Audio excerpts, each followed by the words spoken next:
After watching this, you'll understand why your best qualities, your availability, your consistency, your predictability, might be destroying the very thing you're trying to build. And you're not crazy for noticing that the more you give, the less she seems to care. In fact, you're finally seeing a truth that operates silently in every human interaction. Perceived value is inversely proportional to demonstrated availability. This isn't an opinion. It's emotional mathematics. And I'm going to prove to you not only that this dynamic exists, but that you are likely on the wrong side of it right at this moment. What I'm about to reveal will create significant intellectual discomfort because it contradicts everything we've been taught about open communication and expressing your feelings. It contradicts the romantic fantasy that true love transcends power dynamics. And it especially contradicts the comfortable narrative that if you're just good enough, dedicated enough, present enough, you'll be valued proportionally. That narrative is a lie. A well-intentioned lie, but a lie nonetheless. And every smart man eventually discovers this the hard way. Here is the central truth. Making someone scared to lose you isn't a manipulative tactic. It's a natural consequence of you having a life worth losing. And if you don't have that now, if you've become too abundant, too predictable, too available, then you don't need communication techniques. You need a fundamental recalibration of how you build value without saying a word, through actions that speak louder than any declaration ever could. Let's begin. Have you ever noticed how the more you dedicate yourself to someone, the more that person seems to relax? How the more available you become, the less urgency she shows in answering your texts? How the more you solve her problems, the less she seems to appreciate your solutions? There's a reason for this. And no, it's not because you chose the wrong person. It's because you are violating a fundamental law of human psychology that governs how value is perceived and maintained. Let me show you what's really happening. The human brain evolved to conserve resources, energy, attention, emotional investment. When something is guaranteed, when something is abundant, when something is always available, the brain categorizes it as low opportunity cost. Translation: I don't need to put in effort now because I can access this at any time. You see this in every aspect of life. The gym membership you paid for a year in advance. You go less than if you paid per session. The book that's always on your shelf, you never read it, but the book you borrowed from the library with a due date. You devour it. Why? Because temporal scarcity creates urgency. Infinite availability creates procrastination. Now apply this to relationships. When you're always available to answer texts, always free for dates, always willing to change your plans to accommodate hers, what are you communicating? Infinite availability. And what does infinite availability create?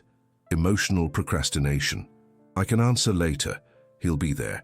I can schedule a date next week. He'll understand. I can cancel at the last minute. He'll accept it. You are not being valued. You are being managed like an abundant, cheap resource. And the brutal part? You taught her to do this. Consider this pattern I've seen in dozens of cases. A man meets a woman. In the first few days, he shows genuine interest, responds quickly, asks questions, shows enthusiasm. She reciprocates initially, but after 2 weeks, he notices something. She starts taking hours to reply. When he suggests dates, there's always hesitation. Let me check my schedule. I'm really busy this week. When they finally happen, she's distracted, checking her phone. He's confused because his logic says, I'm being attentive, available, interested. This should bring us closer. But reality says the opposite. The more he invests, the less she reciprocates. Why? Because he has become predictable. She has mapped his availability, his investment, his willingness. There is no mystery, no speculation, no fear of losing something valuable. She knows, with statistical certainty, that if she replies today or tomorrow, if she accepts this invitation or the next, if she shows up with energy or disinterest, he will still be there, making an effort, trying, investing. And that certainty is the silent killer of attraction. Because attraction, on the primitive level that truly matters, isn't about compatibility or shared values. It's about the perception of scarce value. Now compare that with this alternative scenario, a man who maintains a genuinely busy life. He's not pretending to be busy to play psychological games. He is legitimately absorbed by projects that matter to him, goals that energize him, social circles that enrich him. When he appears in her life, there's intensity, full presence, but then he disappears again, not by calculated manipulation, but because he has places to be. Because his life has its own gravity that exists independently of her. What happens? She starts to speculate.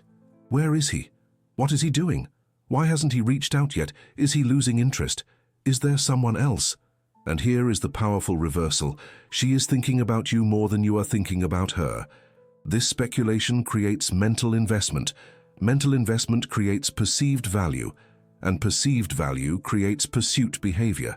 Literally, you've inverted the dynamic without needing to say a single word about, "I want you to try harder," or "I feel like you're not investing." Those conversations are useless because you're trying to negotiate behavior that can only be generated organically through the perception of scarcity. You don't convince someone you're valuable through arguments. You demonstrate value through behavioral scarcity.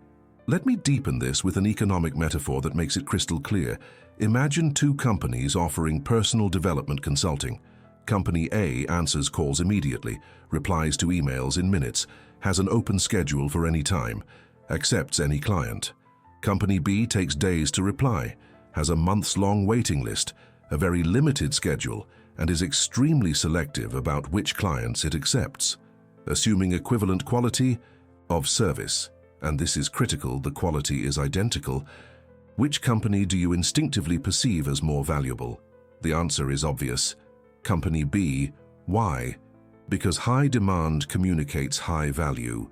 Low availability communicates high demand. High selectivity communicates exclusivity. And here is the cruel paradox no one wants to face. Company A might be genuinely helpful. It might be offering superior service. It might be doing everything right according to principles of good service. But these virtues work against its perception of value. Company B might simply have poor time management or inefficient processes. But these flaws create a perception of exclusivity that increases value. It's not fair, it's not rational, but it's real. And if it works for companies, it works exponentially for people. Do you understand what I'm saying? The problem isn't that you're being too good, too kind, too dedicated. The problem is that you're being too abundant. And abundance in any market, emotional, economic, social, destroys value. Water is essential for life, but it's practically free because it's abundant. Diamonds are functionally useless, but they cost fortunes because they are scarce. Do you want to be water or a diamond? Because right now, through your constant availability, your disproportionate investment, your total predictability, you are water, essential perhaps, but not valued. The hard truth is this: people don't value what they're sure they won't lose. Observe how you treat guaranteed things. The family that lives in the same house, how often do you truly appreciate their presence versus how often you assume they'll be there? The stable job with security, how much extra effort do you put in compared to the trial period when everything was on the line? The friend of decades who always answers when you call, how often do you truly invest in that friendship versus the new friendship that's still being cultivated? In all these cases, certainty creates relaxation. It's not bad character, it's the natural conservation of emotional resources. Why would you expect it to be different in romantic relationships? Here's the simple test that proves this point undeniably. Think about the last time someone cancelled plans with you at the last minute. How did you feel? Probably disappointed, maybe annoyed. Maybe you even questioned your value to that person. Now reverse it. Think about the last time you cancelled plans with someone. Did you feel the same intensity of guilt? Probably not. Why? Because you assumed the other person had somewhere to be, other plans, other options. You gave them scarcity through your absence. They didn't give you scarcity. And in that moment, you implicitly realized who had more value in the dynamic. The person who cancels communicates, "My time is limited and valuable. I have priorities that compete for my attention." The person who gets cancelled on communicates, "I am always available for you. My time is flexible around your needs." Which of these positions generates more respect? Which generates more anxiety about not losing the next date? Which generates more emotional investment? The answer is obvious when you remove the layers of romantic rationalization and look at the naked dynamic. Now, before you think, So I should start cancelling plans on purpose, feign disinterest, manipulate through psychological games. Stop. That is not the point. Calculated manipulation is unsustainable because it's a performance, and a performance is eventually exposed. What I'm revealing is not a tactic. It's a structural truth about how value is perceived. The solution isn't to pretend to have an interesting life. It's to genuinely build a life so absorbing, so directed, so rich in purpose and progress that you naturally become scarce. Not through theater, through concentrated authenticity. Do you see the difference? One is a game, the other is architected reality. One is you pretending to be busy while anxiously waiting for her reply. The other is you genuinely absorbed in building something that matters while she's anxiously waiting for your attention. One is insecurity disguised as strategy. The other is security manifested as natural scarcity. And that difference is everything, because people feel instinctively when you're faking it versus when you really have somewhere to be. So here is the conclusion of this first block. Making someone scared to lose. You starts with you understanding that value isn't communicated through what you say or promise. It's perceived through what your behavior demonstrates about your scarcity, your options, your priorities. And if your behavior demonstrates infinite availability, disproportionate investment, a life centered on her, you are creating abundance. And abundance doesn't generate fear of loss. It generates the comfort of permanence, which is the exact opposite of what you want. Let's go deeper. There is an unwritten law in human relationships that no one wants to admit out loud. The person who invests less controls more. Not because it should be this way, not because it reflects some romantic ideal, but because it is this way. It's a power mechanic that operates independently of your beliefs about how relationships should work. And the sooner you accept this, the sooner you stop being a victim of this dynamic. Let me show you how this manifests in practice. You are constantly initiating conversations. You plan the dates. You make concessions in your schedule. You resolve conflicts with diligent effort. You monitor the emotional temperature of the relationship. You. And her, she shows up, responds when convenient, accepts or rejects proposals based on her schedule. She lives her life while you orbit around it. What is the implicit message you are communicating through this pattern of behavior? I need this more than you do. That's the message. And once that message is received, consciously or not, the power dynamic sets like concrete. She relaxes. She doesn't need to put in effort because you're already doing the emotional work for two. She can show up with minimal effort and receive maximum reward. Why would she change this arrangement? From her purely rational point of view, she's found an excellent deal. Low investment, high return. You've become a low-maintenance asset. And low-maintenance assets are never prioritized. I recently worked with a 34-year-old man, professionally successful, intelligent, articulate. He'd been in a relationship for 8 months and felt like he was doing everything. He planned the dates, bought thoughtful gifts, remembered important details from her conversations, solved practical problems in her life. And her, she participated passively, showed up when he organized, received when he gave, thanked him when he solved things.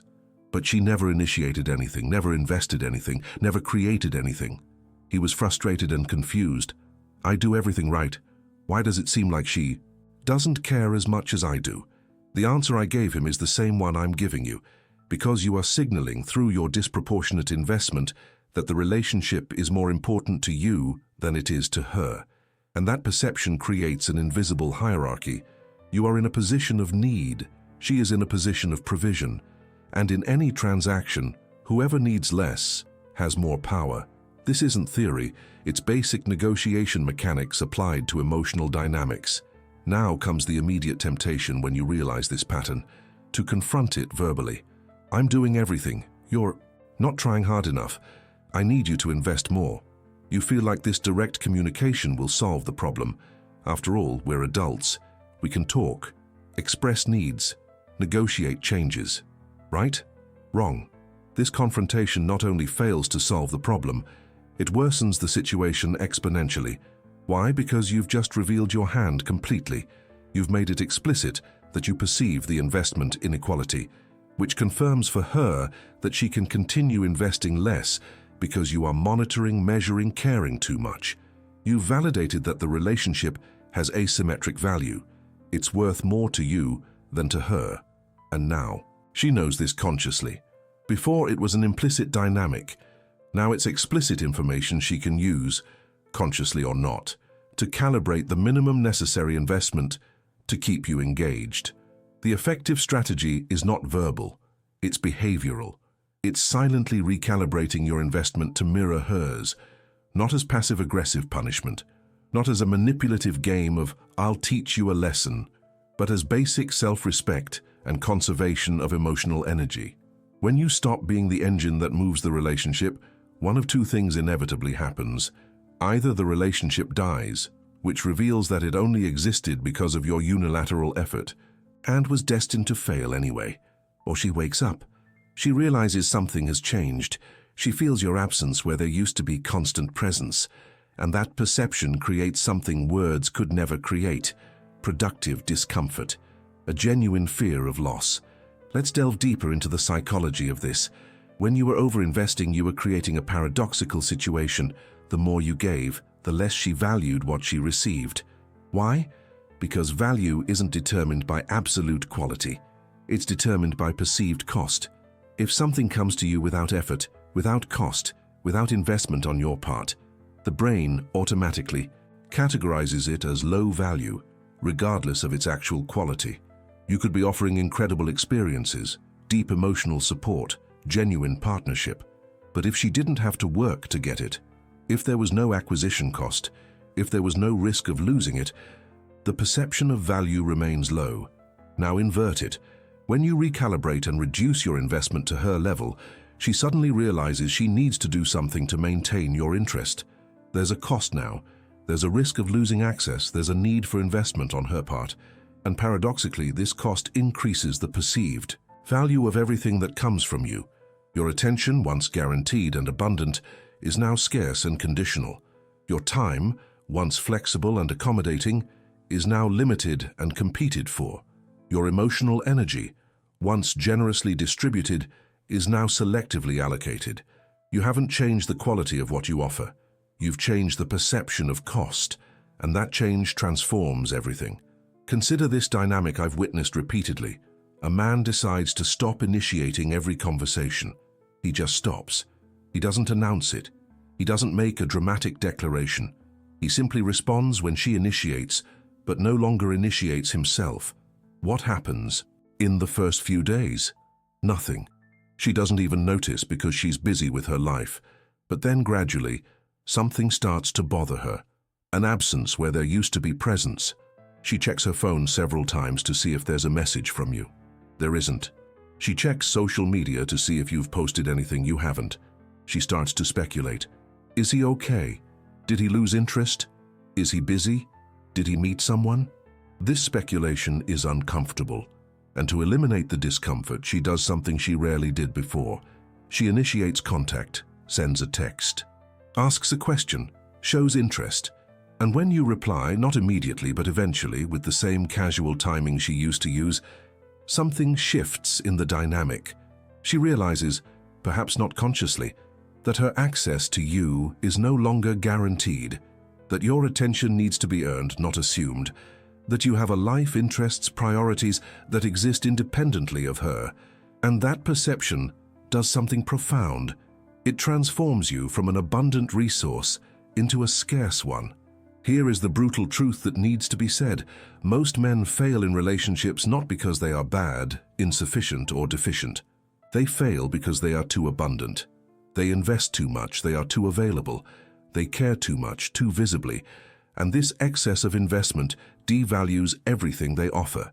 It's counterintuitive. It's unfair, but it's real.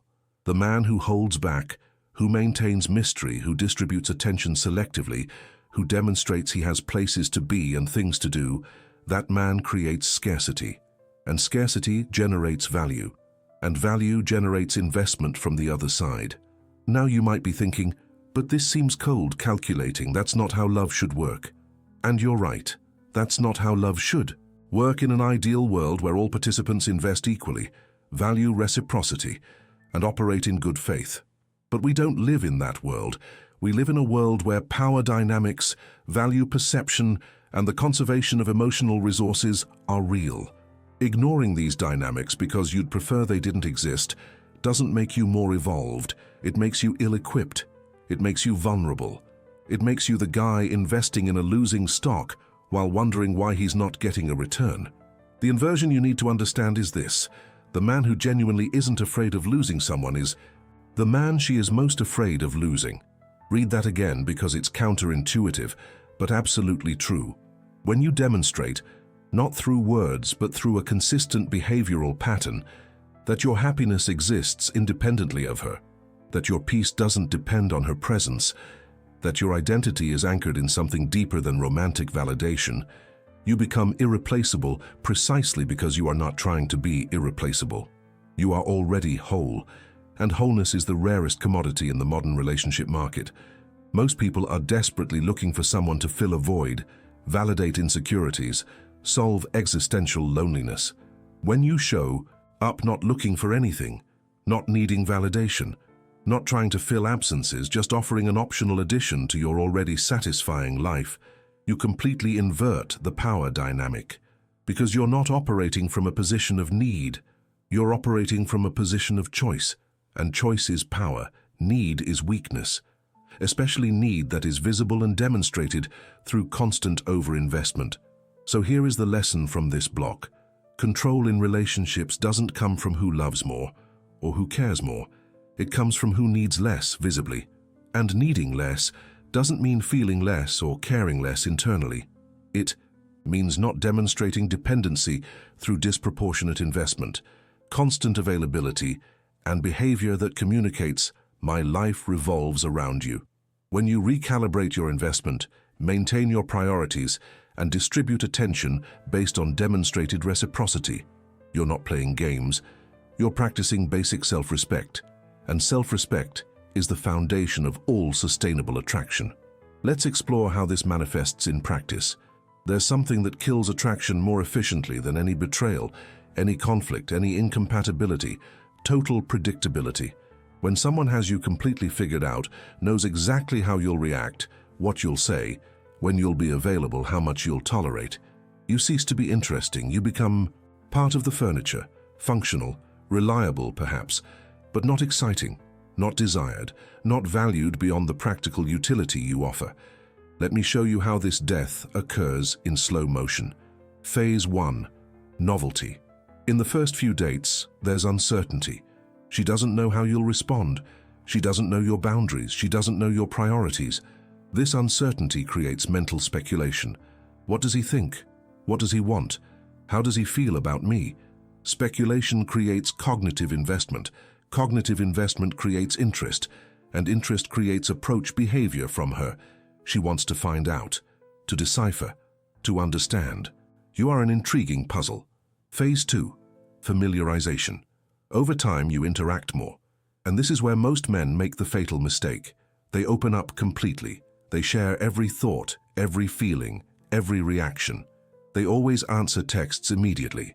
They are always available for dates. They always agree with her preferences.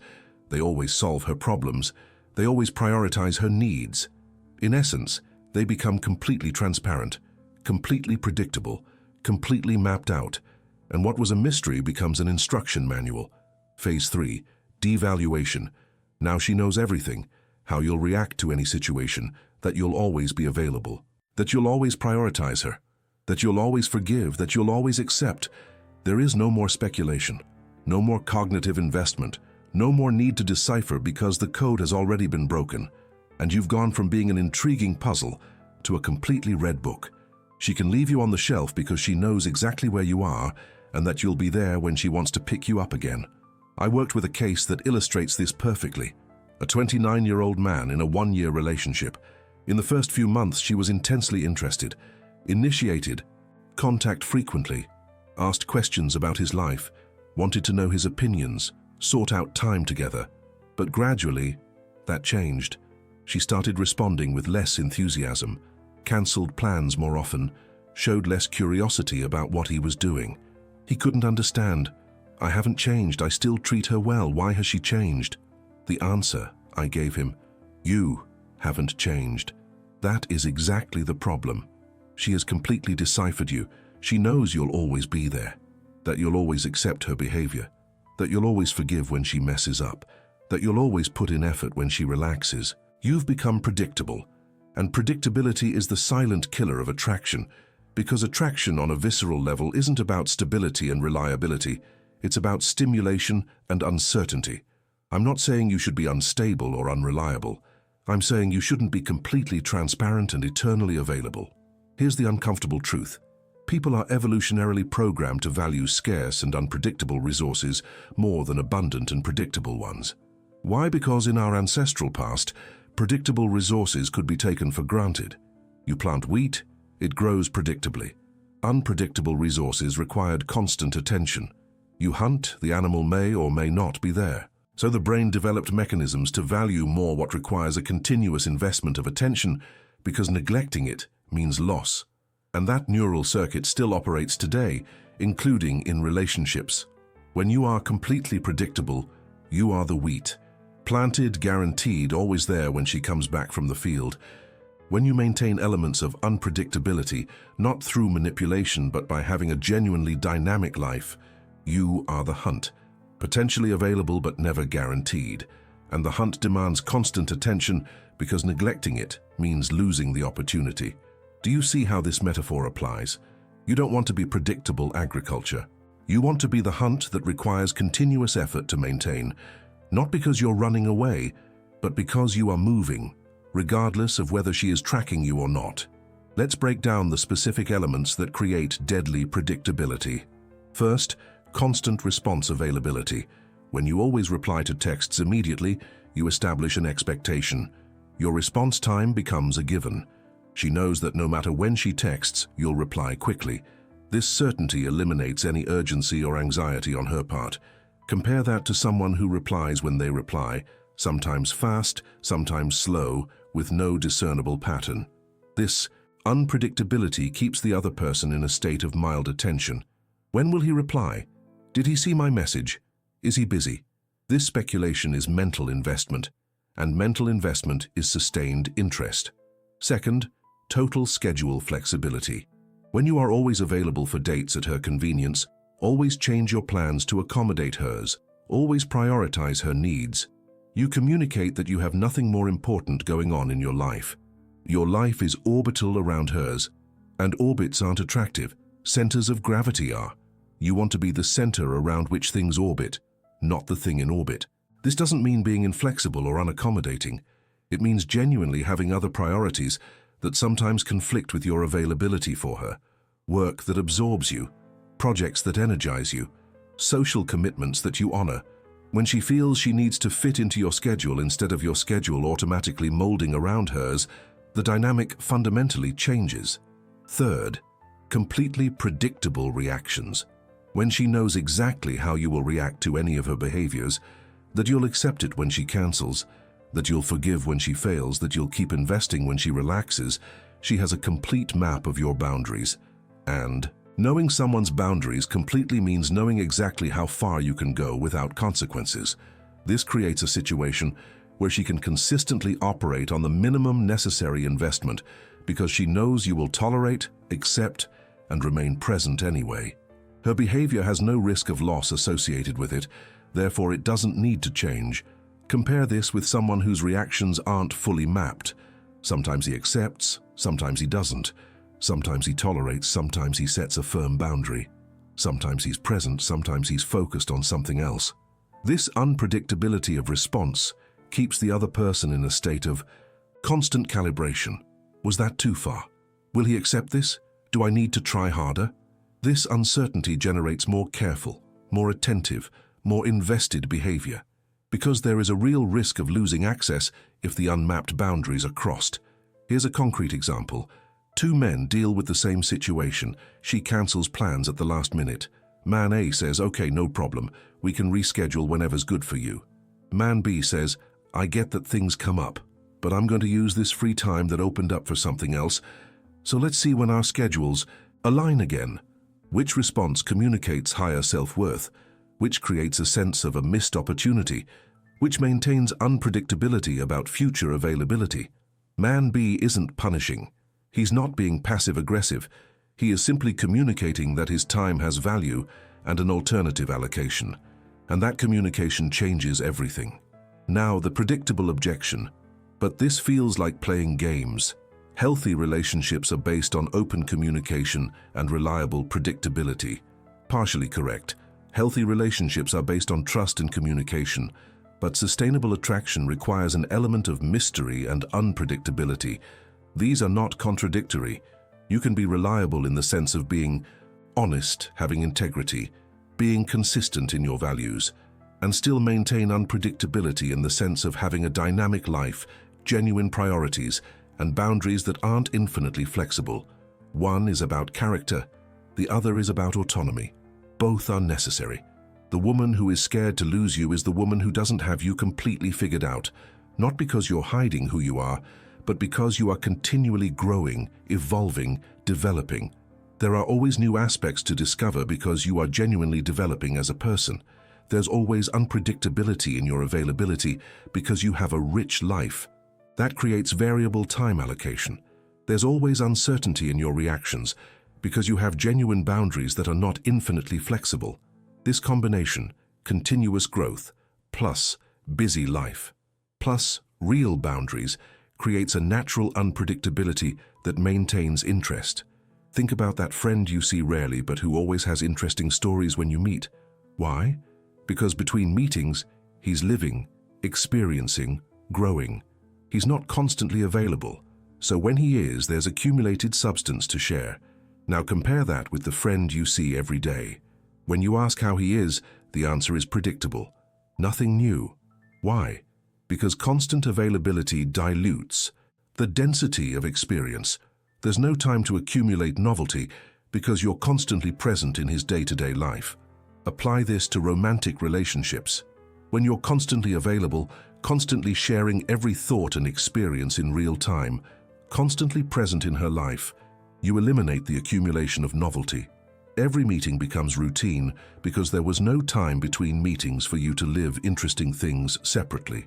Compare that to someone who maintains a rich life between interactions. When you meet, there are accumulated stories, accumulated development, accumulated insights. Each interaction has density because there was a life being lived in the intervals. Here is the final truth of this block.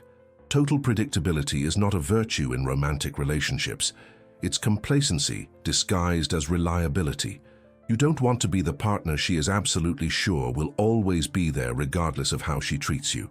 You want to be the partner she believes will be there if she continues to deserve your presence. The difference is subtle, but absolutely critical. One communicates, "You have me guaranteed." The other communicates, "You need to continue being worth my choice to be here." And this second communication maintains continuous investment because there is a potential consequence for neglect.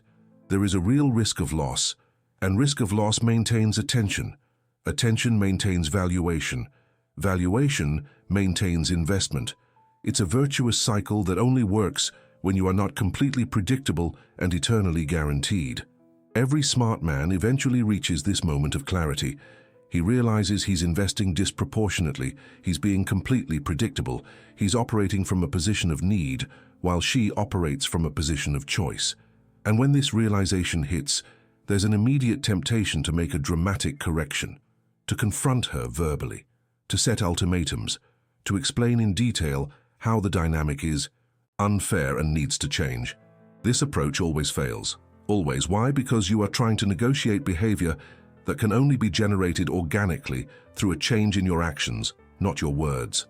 Let me show you why verbal confrontation is counterproductive. When you say, "I feel like I'm investing more than you," or "You're not trying hard enough," what are you really communicating? Vulnerability, insecurity, and most importantly, you're revealing that the imbalance matters more to you than it does to her, because you're the one bringing it up. You're the one feeling enough discomfort to seek change. She could continue indefinitely in the current dynamic, so your confrontation doesn't create urgency for change on her part. It creates confirmation that you need more, value more, depend more, and that confirmation only reinforces the power asymmetry you're trying to solve. The effective strategy is completely different. Silent recalibration. You simply adjust your behavior to mirror hers. No announcement, no explanation, no drama, no ultimatums, just a consistent change in pattern. She used to take 4 hours to reply to texts. You start taking 4 hours. She occasionally cancelled plans. You start having scheduling conflicts too. She was investing 30% effort while you invested 70%. You reduce to 30% as well. Not for revenge, not for punishment, but for self-preservation and the conservation of emotional resources. Because giving 70% when the other person gives 30% isn't generosity. It's an unsustainable imbalance that eventually breeds resentment. Here's what happens when you silently recalibrate. In the first few weeks, she probably won't even notice. She's busy with her life, but gradually, something starts to feel off. An absence where there used to be presence, a void where there used to be initiative, a distance where there used to be closeness. She can't pinpoint exactly what changed because you didn't announce a change, but she feels that something is different, and that feeling creates something powerful. Self-questioning. Is he losing interest? Did I do something wrong? Is there someone else? Should I do something different? This self-questioning is critical because now she is investing mental energy into understanding the change. She's speculating about your motives. She's monitoring your behavior more closely. In essence, she is investing. And investment creates perceived value. You didn't need to argue your value. You didn't need to convince her to try harder. You simply withdrew the overinvestment that was devaluing you. And the absence of that overinvestment created a vacuum that she now feels the need to fill. Consider this specific case. A man who always planned the dates, always suggested activities, always took the initiative. He decided to just stop. He didn't announce it, he just stopped.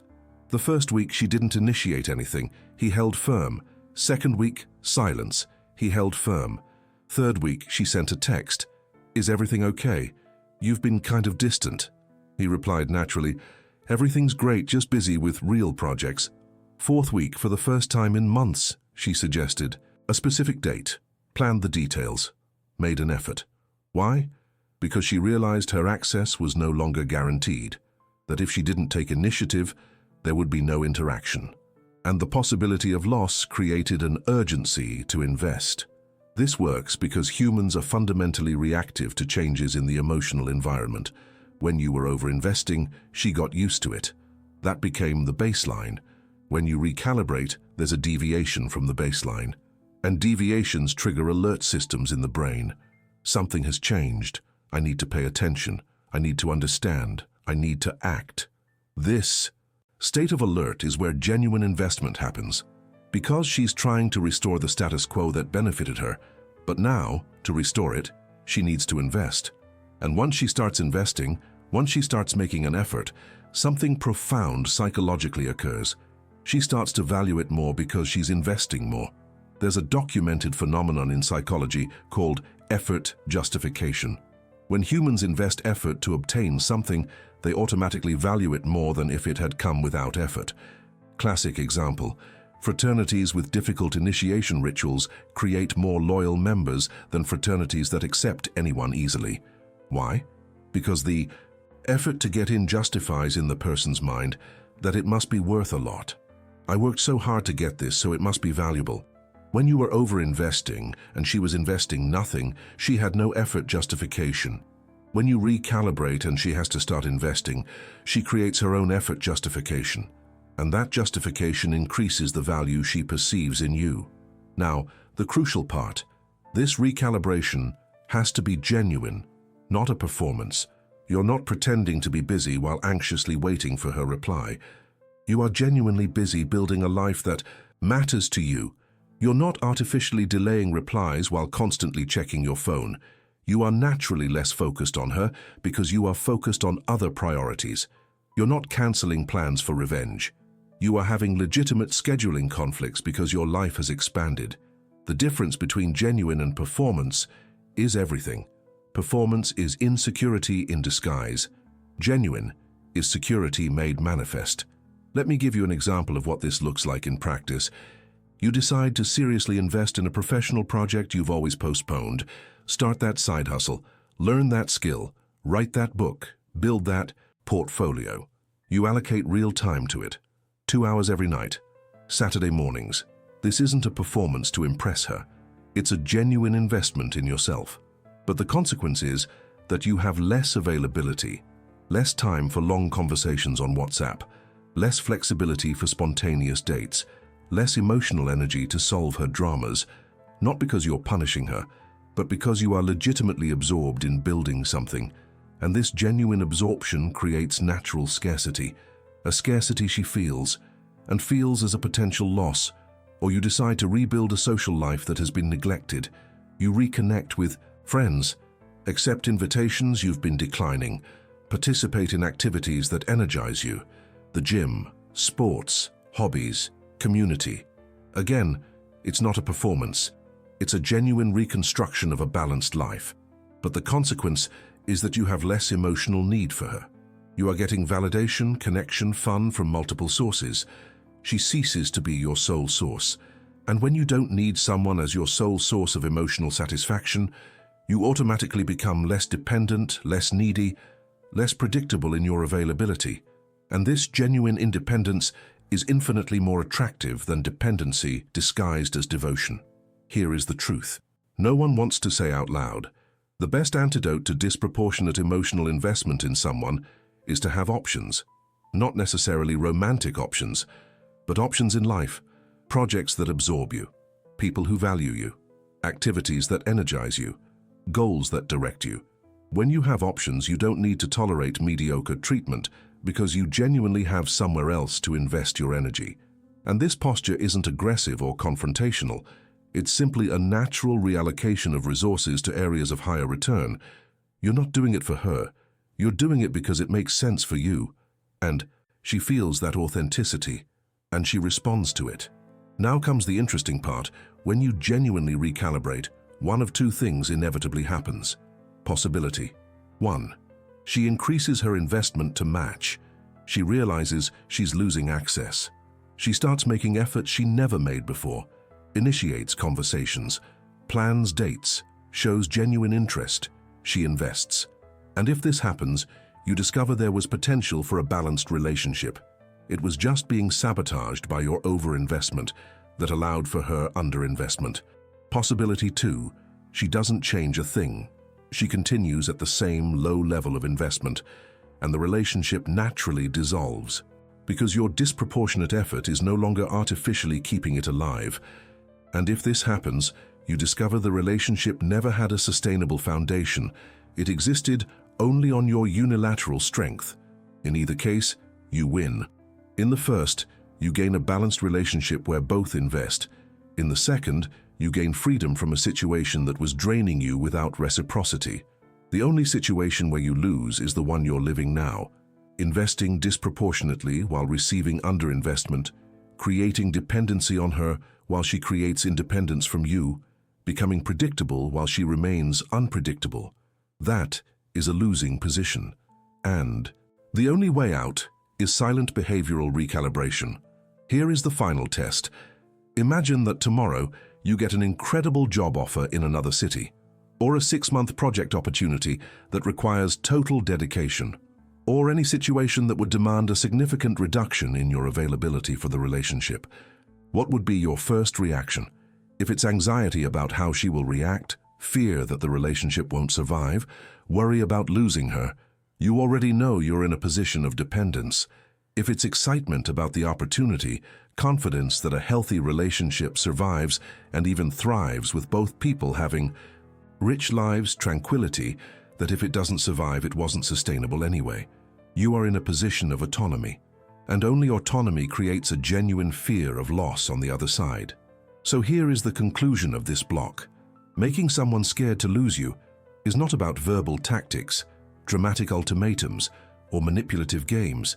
It's about silently recalibrating your behavior to reflect basic self-respect, investing proportionally to the investment you receive, maintaining a rich life that creates natural scarcity of your availability, demonstrating through consistent actions that you have options, priorities, and boundaries that exist independently of her. This recalibration isn't punishment, it's conservation. It's not revenge, it's balance, it's not a game, it's adjusted reality. And when you do this genuinely, not as a performance, but as a real-life change, her response will tell you everything you need to know about the real value you hold for her. And regardless of the response, you win, because you stop operating from a position of guaranteed loss and start operating from a position where victory is possible. There is a brutal truth about modern relationships that most people spend their entire lives avoiding. You teach people how to treat you by what you tolerate, not by what you ask for. You can ask for respect 1,000 times. If you consistently tolerate disrespect, the message you send is crystal clear. Your words have no consequences. Your boundaries are negotiable. Your self-worth is flexible. And once that message is received, consciously or unconsciously, the pattern is set. And changing established patterns is exponentially harder than setting correct patterns from the start. Let me show you how this works in practice. She cancels plans for the 3rd time this month. You're disappointed, maybe annoyed, but you say, "Okay, no problem." Why? Because you don't want to seem controlling. You don't want to create conflict. You don't want to risk losing her. So you tolerate it. What did you just teach her?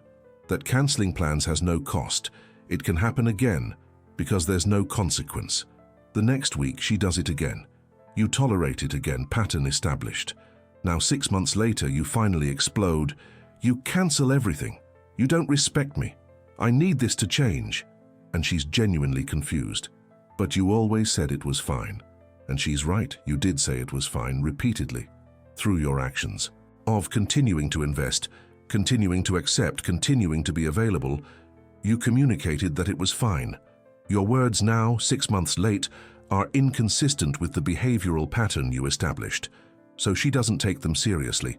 She expects, correctly based on history, that you will tolerate it a few more times and then complain verbally again with no real change in behavior. And she's right, because you taught her this pattern through consistent tolerance followed by verbal complaints without consequence. Now compare that with a different approach. The first time she cancels, you calmly say, "I understand things come up. But I had allocated this time for you, so I'm going to use it for something else. Let's talk when we both have confirmed availability." And then you actually use that time for something else. You're not available to reschedule immediately. You're not sending messages. You have demonstrated through action that your time has value and that cancellations have a cost. The cost is the loss of immediate access. The second time she cancels, you do the same. No drama, no explosion, just consistency between word and action. What did you teach her? That your time is limited. That access to you requires reliability. That a pattern of canceling reduces your availability. And this teaching through action is infinitely more effective than any conversation. Here is the truth most men discover too late. Boundaries set with words but not reinforced with actions aren't boundaries. They're suggestions that can be ignored. Real boundaries are demonstrated through consistent consequences. You don't need to announce your boundaries. You need to live your boundaries. When someone crosses them, there is a natural consequence, not a dramatic punishment, but a real change in your behavior. Your availability decreases, your investment recalibrates, your emotional energy reallocates, not for revenge, for basic self-respect and resource conservation. Consider how this applies to communication.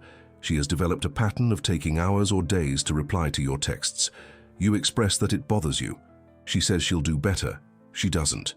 You express it again, another promise. Still no change. Why? Because there's no consequence. You continue to be available to reply immediately when she finally responds. You continue to invest in the conversations. You continue to accept the asymmetry. So your words about it bothering you are disconnected from the reality of your actions, which demonstrate total tolerance. Now, invert it. You simply start replying at the same pace she replies. You don't announce it, you don't make a declaration, you just mirror her. She takes 4 hours, you take 4 hours. She takes a day, you take a day. No explanation, no ultimatum, just behavioral balance. What happens? She realizes, probably not consciously at first, that the dynamic has changed, that she no longer has guaranteed immediate access, that you are less available than you used to be. And this perception, this concrete change in your behavior, does infinitely more than any conversation about, "This bothers me." Because now there is a real consequence tied to her behavior, and real consequences modify behavior.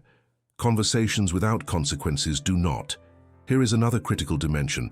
Tolerance of disrespect creates an escalation of disrespect. When you tolerate small slights, you're signaling that your boundary is further out than that, so she tests a little more. You tolerate it again.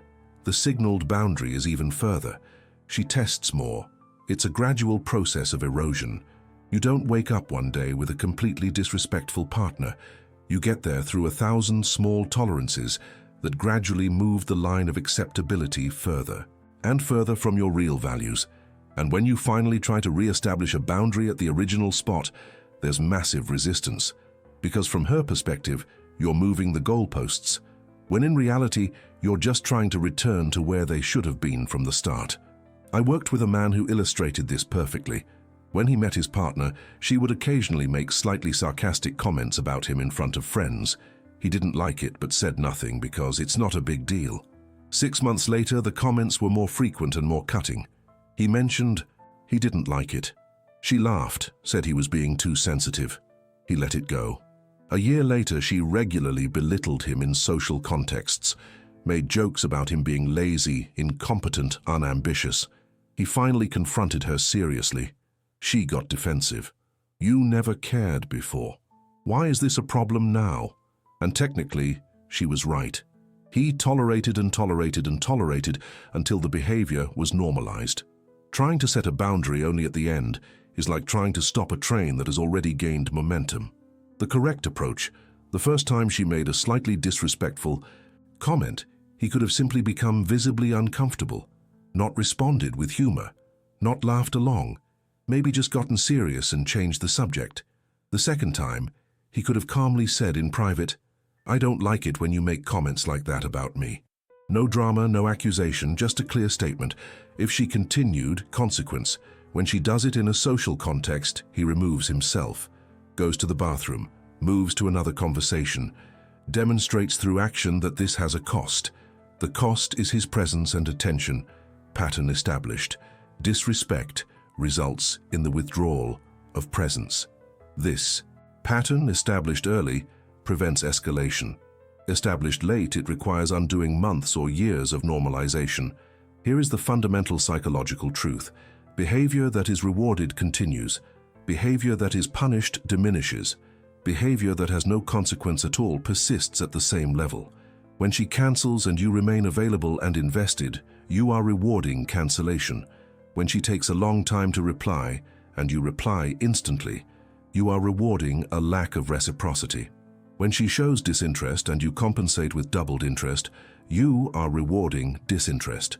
You are, unintentionally, creating the very dynamics that frustrate you, because you are providing the wrong behavioral feedback. The correction isn't complex but requires consistency. Behavior you don't want to see anymore must have a consequence, not a dramatic punishment, but a real change in your behavior. Your availability decreases, your investment recalibrates, your attention reallocates. And this change has to be consistent. It's not, this time I'll set a boundary, but next time I'll go back to normal. It's, my behavior has changed permanently until I see a sustained change from you.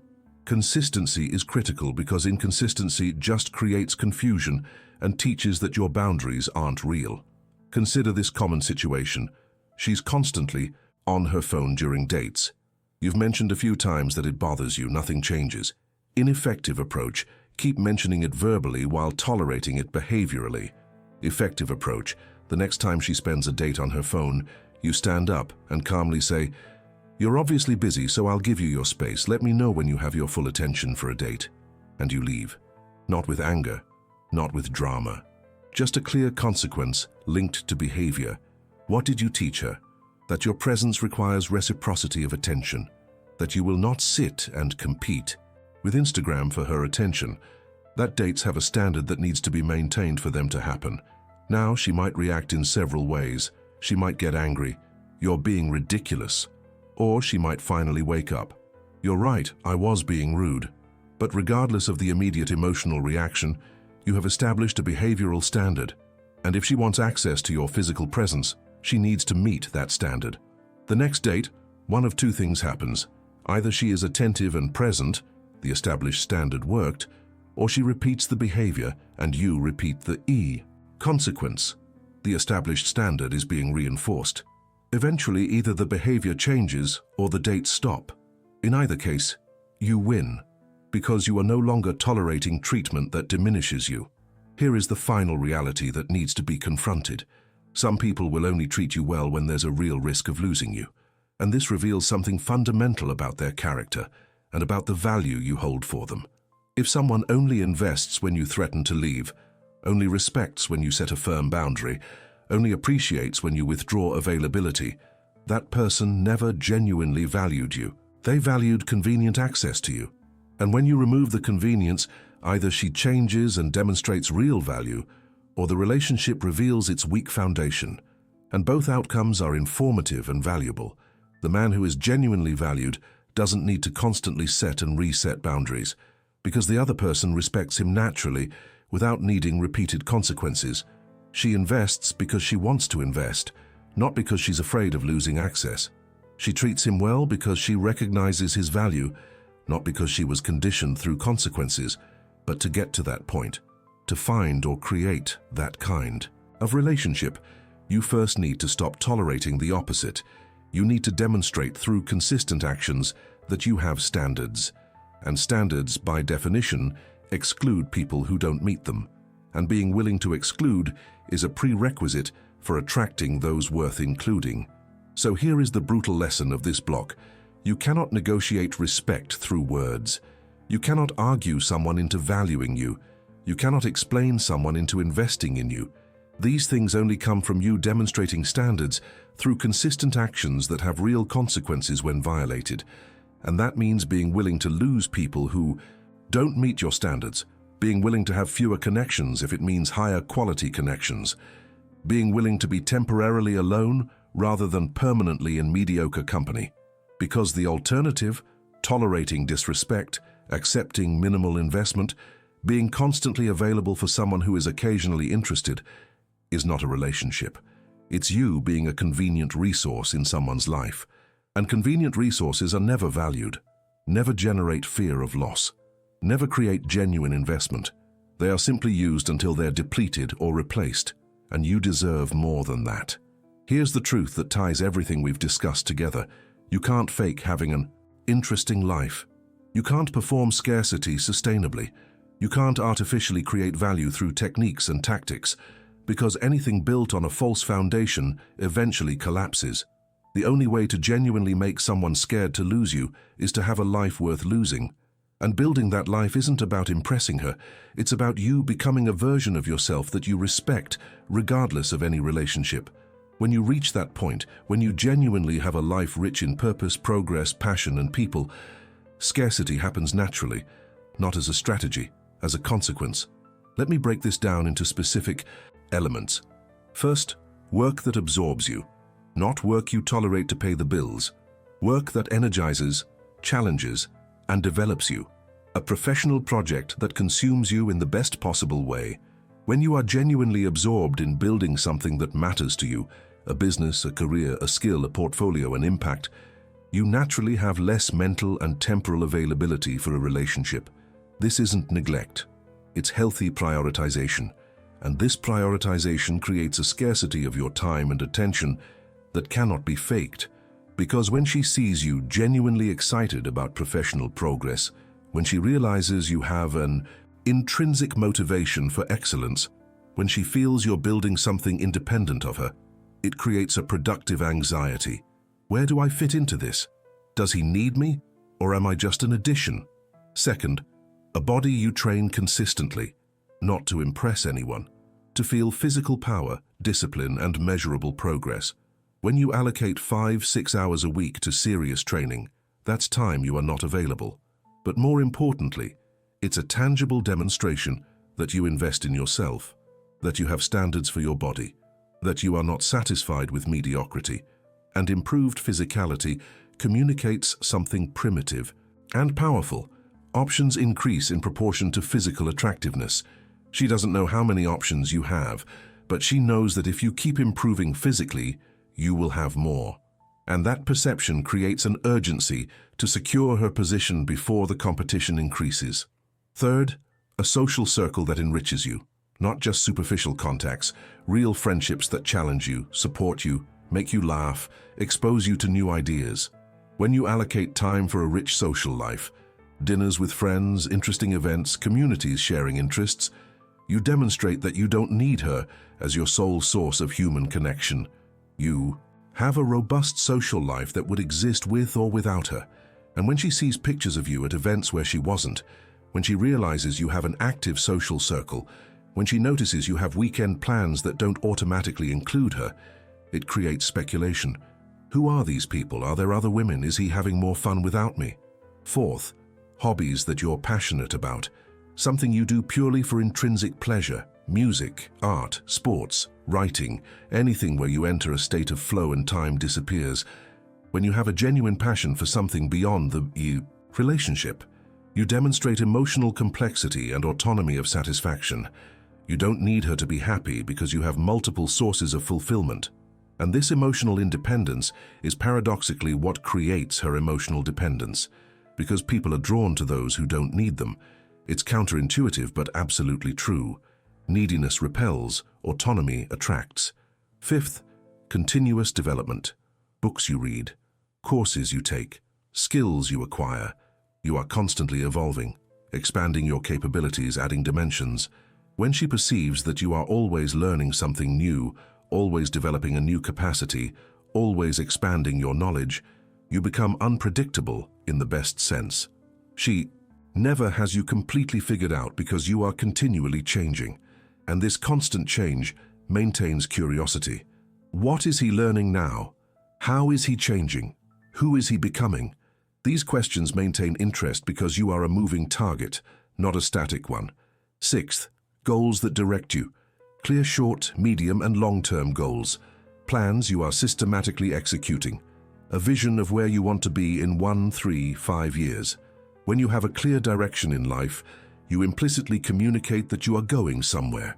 And when someone is going somewhere, there's an urgency to decide. Am I coming along or getting left behind? This urgency doesn't exist when you're stagnant, because stagnant means always available, always in the same place, always accessible. Movement creates temporal scarcity. If I don't secure my spot now, he'll move on and I'll lose the opportunity. Now here is the critical part.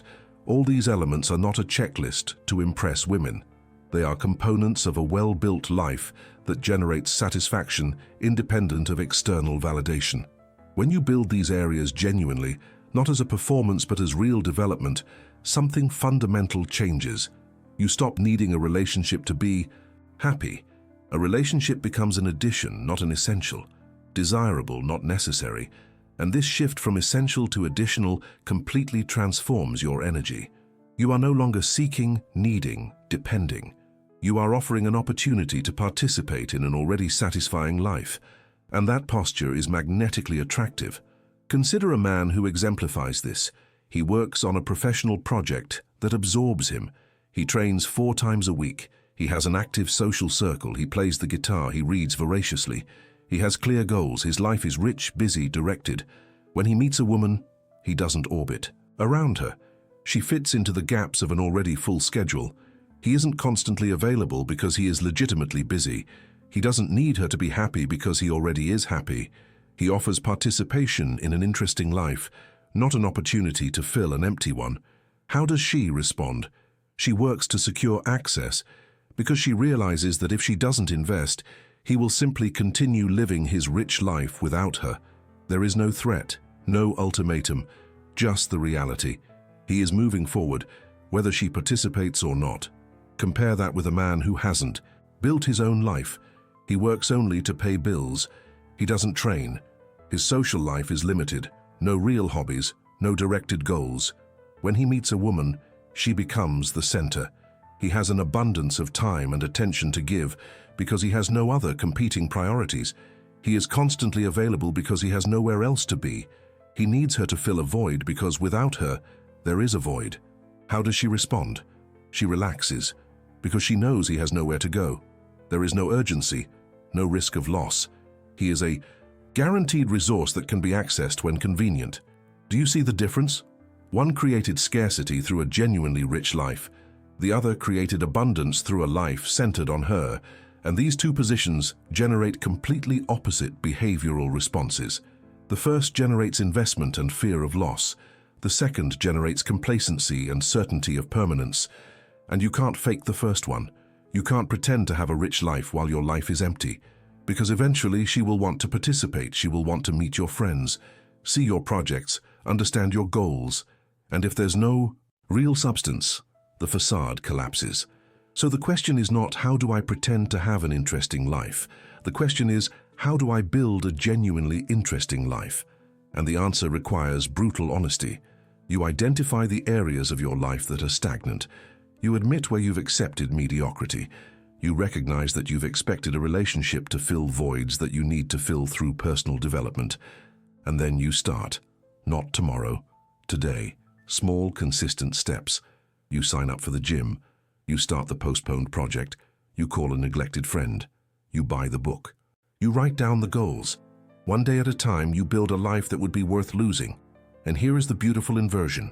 When you do this, when you genuinely build a rich life, you stop worrying if a specific person will be scared to lose you, because you have a good life regardless. If she invests and adds value, great. If she doesn't invest and the relationship ends, you continue with a life that satisfies you. You don't lose. In any scenario, you have a life that you respect. And this absence of neediness, this posture of, it would be nice to have you, but I don't need you to be happy, is ironically what creates her neediness, because you've become a scarce resource not by performance, but by constructed reality. Here is the final test of a well-built life. Imagine that tomorrow you become single, all romantic relationships end. You wake up alone. How do you feel? If the answer is panic, emptiness, loss of identity, your life is poorly built. It's too centered on external validation. If the answer is, I'd obviously prefer a good partnership, but my life remains rich and satisfying, your life is well built. It's founded on internal purpose, and only a well-built life creates the genuine scarcity that generates fear of loss on the other side. So here is the conclusion of this block and the foundation of everything. You cannot create fear of loss in someone through tactics, techniques, or manipulations. You can only create it by genuinely having a life that would be worth losing, and building that life isn't about her. It's about you becoming a man you respect. A man who has somewhere to go, something to do, someone to be beyond any relationship. A man whose life has its own gravity that attracts instead of an orbit that chases. When you build this, when you genuinely live this, scarcity happens naturally. Fear of loss arises organically. Her investment increases automatically. Not because you played games, but because you built real value that she perceives she could lose. And once you understand this, once you see that the answer lies not in relationship techniques, but in life construction, you stop looking for shortcuts and start doing the real work. The work of becoming a man worth being scared to lose. So, what is the truth that no one wants to admit out loud? That making someone scared to lose you has nothing to do with the words you say and everything to do with the life you've built. That perceived value is inversely proportional to demonstrated availability. That disproportionate emotional investment creates a power hierarchy where the one who needs less controls more. That total predictability kills attraction more efficiently than any betrayal. That boundaries set with words but not reinforced with actions are just ignorable suggestions. And that genuine scarcity cannot be faked. It can only be created through a life so rich, so directed, so absorbing that you naturally become a limited resource. Every point I've revealed, every pattern I've identified, every example I've shown, it all leads to the same inescapable conclusion. The woman who is scared to lose you is the woman who perceives that you are moving independently of her, that you have a life with its own gravity, that you offer optional participation in something already valuable, not an opportunity to fill an essential void, that your time is limited because it's allocated to building something that matters, that your attention is scarce because it's focused on real progress, that your presence is conditional because you have standards that need to be met, that you choose to be there, you don't need to be there, And this perception doesn't come from you announcing it verbally. It doesn't come from ultimatums or threats. It doesn't come from psychological games or calculated manipulations. It comes from a consistent behavioral pattern that demonstrates autonomy, direction, boundaries, and options. It comes from you silently recalibrating your investment to mirror hers. It comes from you genuinely building a life that satisfies you with or without her. It comes from you stopping to tolerate treatment that diminishes you. It comes from you demonstrating, through repeated actions, that you have somewhere to be and something to do, besides being a convenient resource in her life.